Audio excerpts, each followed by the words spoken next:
जने काय की गम में बैठे हो। अरे जब तुम्हारे गम अब काय बात की है, अब चौथापन आ गया, अब काऊ को सोच मत करो हैं। हाँ अब काऊ को शोक मत करो, अब तो हर सब तजो और बस प्रभु को भजो। अरे तुम्हारी जिंदगी को जो सारे तो तुम्हारे पास में बैठी हुई है। बोलिए सतगुरुदेव भगवान की। श्री सुखदेव जी कहने लगे, हे राजन परीक्षित, आज मनाए ले और जब तो मालूम है तुम्हें कि जी अपनी सी पे आ जाए तो नए नए पति को गुस्सा करवे में देर और न मनावे में देर। मना ले। श्री सुखदेव जी कहने लगे, हे राजन परीक्षित, उसी रात का रानी सुरची के गर्भ है और उसी समय का मैया सुनीति के गर्भ है। बता दो उधर चले जाओ। देखो परमात्मा की लीला कि दोनों रानियां गर्भ से हैं। धीरे धीरे समय व्यतीत होने लगा। समय व्यतीत होने के बाद 9 मास पूरे हुए। 9 मास दोनों रानियों के 9 मास पूरे हुए। श्री सुखदेव जी कहने लगे, हे राजन परीक्षित, समय पूर्ण होने पर एक बेटा जो झोपड़ी में मैया सुनीति रह रही थी, वह मैया की कोख से बेटा ने जन्म लिया जो झोपड़ी में थी। और एक बेटा जो सुरची महलों में रह रही थी, उसने एक बेटा को जन्म दिया। एक एक बेटाओं को दोनों माताओं ने जन्म दे दिया। राजा उत्तानपाद को मालूम हुआ कि मेरी प्राण प्यारी सुनीति के भी बेटा ने जन्म लिया है और सुरची का भी बेटा पैदा हुआ है। चतुर ब्राह्मण बुलाए। हेलो, चतुर ब्राह्मणों को बुलाकर दोनों बेटाओं का नामकरण संस्कार कराया। नामकरण संस्कार कराने के बाद काशी के चतुर ब्राह्मणों ने जो सुनीति के झोपड़ी वाली मैया जो पहली सुनीति थी, उसके बेटे का नाम ध्रुव रखा। क्या रखा? ध्रुव रखा। और जो महलों में रहने वाली थी सुरची, उस बेटे का नाम उत्तम रखा। उत्तम। अब तो मैया आंगन में पुष्पों की बहार आ गई। राजा उत्तानपाद बहुत बड़े खुशी हैं, बहुत खुश हैं। धीरे धीरे धीरे धीरे मेरी माताओं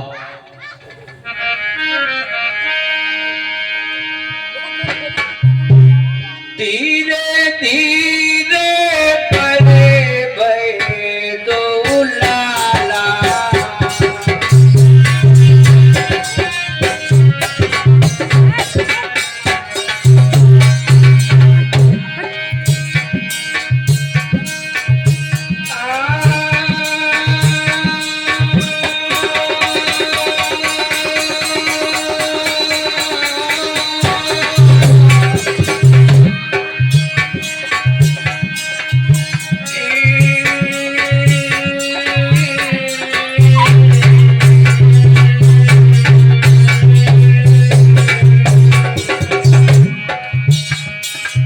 दोनों बेटा बड़े प्रेम से पाल रही हैं। दोनों माताएं सुरची के महलों में 10,000 दासियां बेटा को वो सेवा कर रही हैं, लेकिन गरीब ने सुनी थी मैया के झोपड़ी में कोई नहीं है।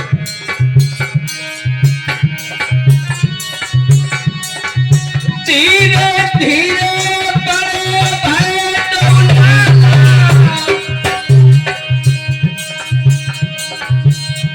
मैया पामुलने पड़े प्रेम से पार।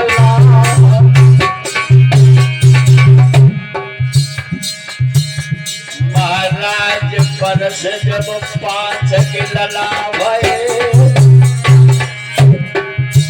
5 वर्ष के हो गए ध्रुव और उत्तम। महाराज वर्ष जब 5 के लला भये,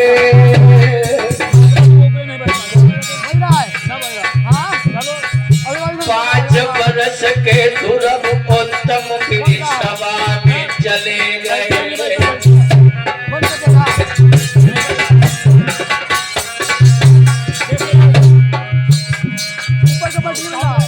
वो मोती की माला है। एक बात बताएं, बहुत सुंदर पंजाब वाली तो है, वो तो छोटी है। मोटे बनी बिगड़ जाती है, पलों में बिगड़ी भी बन जाती। एक भी ना बदले, सारी बदले। ध्यान से सुनो, दो ना बदले। बनी बिगड़ जाती है रे, पलों में बिगड़ी भी बन जाती है। माया विचित्र अकलेश्वर की नहीं समझ किसी के आती है।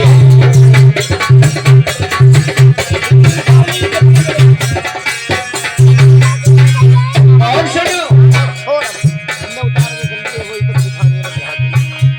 होनी कैसे हो जाती है, इसको हम तुम्हें बताएंगे। अपने हाथ नुकील की भई भागवत में तुम्हें सुनाएंगे।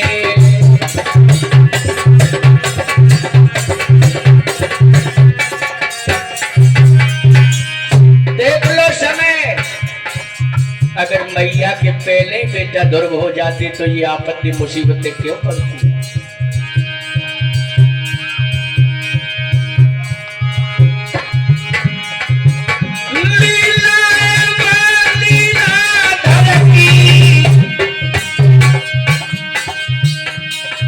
लीला है भगवान की, लीला है उस लीलाधर की, जो नहीं समझ में आती है।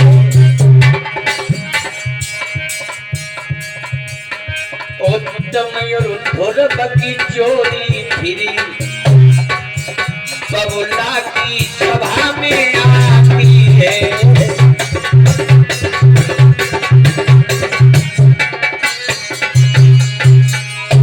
बोलिए सतगुरुदेव भगवान की, बोलिए भागवत महापुराण की।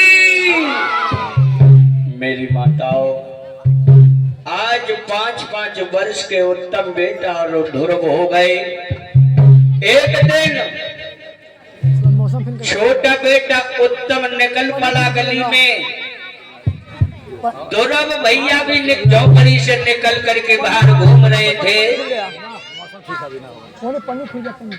उत्तम कहने लगा, उत्तम ने बाह पकड़ ली अपने भैया ध्रुव की और उत्तम से कहने लगे ध्रुव से, ए भैया तुम मैया के पास ही बैठे रहते हो, आज तुम 5 वर्ष के हो चुके हो और तुम जरा थोड़ी देर के लिए बाहर नहीं निकलते। ध्रुव कहने लगे, उत्तम भैया क्या करें, हमारी मैया तेरी मम्मी की जोड़े तो 10,000 दासियां हैं और भैया हमारी मम्मी के पास कोई नहीं है, हमारी मैया अकेली है, तो अकेली की वजह से हमारी मैया हमें निकलने नहीं देती है और फिर हम मैया के पास से आ जाएं तो वो मैया फिर रोती है। वो हमारी मैया हमें 1 मिनट को आंखों से ओझल नहीं होने देती।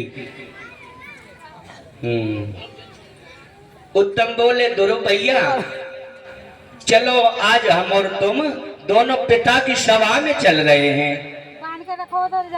ध्रुव कहने लगे, चलो भैया। उत्तम और ध्रुव दोनों भैया हाथ में हाथ पकड़े हैं और हाथ में हाथ पकड़ के पिता की सभा में जा रहे हैं।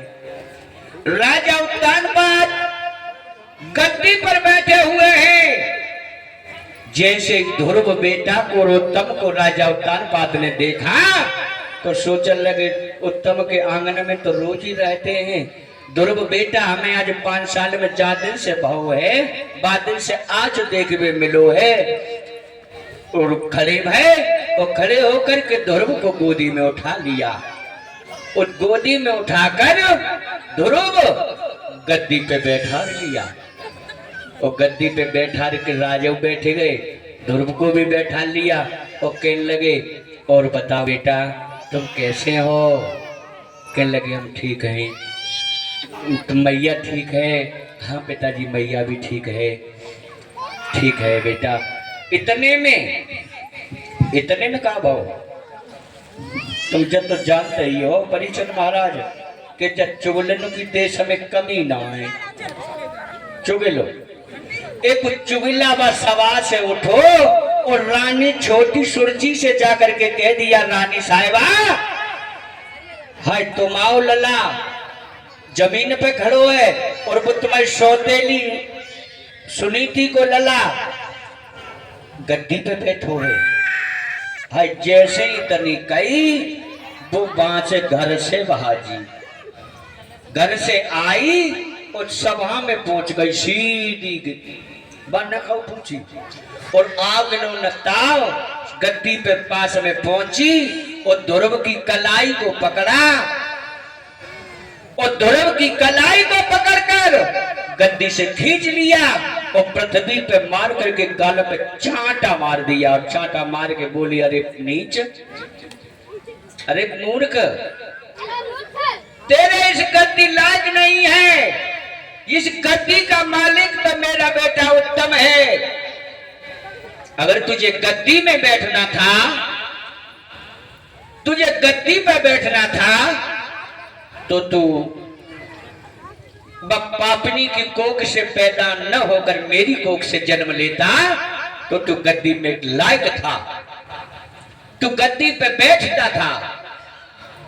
ध्रुव रोने लगी, रो कर ध्रुव आगे को बढ़े, रोते हुए ध्रुव मैया के पास में आए। मैया ने जैसे ही अपने बेटा ध्रुव को रोते हुए देखा कहने लगे मेरे बेटा किसने मारो है? किसने मारा है? अरे मेरे बेटा ने किसी का कुछ बिगाड़ा तो नहीं है, मेरे बेटा ने किसी के धन को तो नहीं छीना है, मेरे बेटा ने किसी के धर्म को तो नहीं डिगाया है, क्यों मारा है? किसने मारा है? बेटा ध्रुव बताओ किसने मारा है? मेरे भक्तों ध्रुव रोने लगे और रो करके मैया को बताने लगे मैया सुनो हम कैसे किसने मारे हैं। सभी ताली बजाओ ऊपर को हाथ करके, ऐसे हमें बजा रहे हो तैसे बजाते रहियो। अरे रोई रोई कहीं ध्रुव महाराज, अरे मैया मोई मौसी ने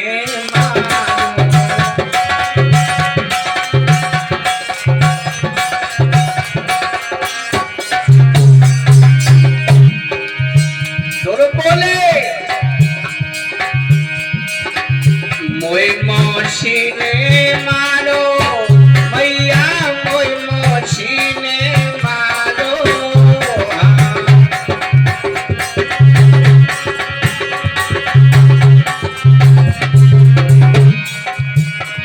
अरे रोई रोई कहे ध्रुव महाराज, मैया मोई मौसी ने मारो। मैया कोई मोसी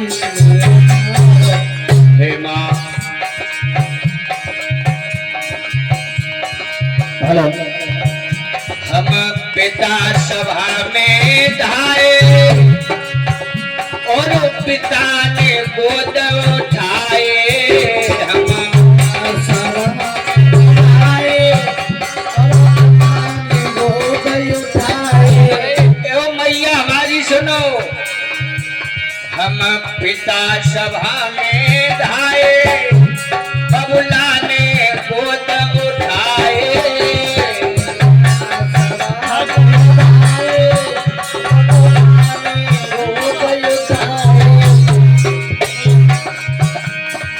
हमको मार गई बदभाग मैया, कोई मौसी ने मारो।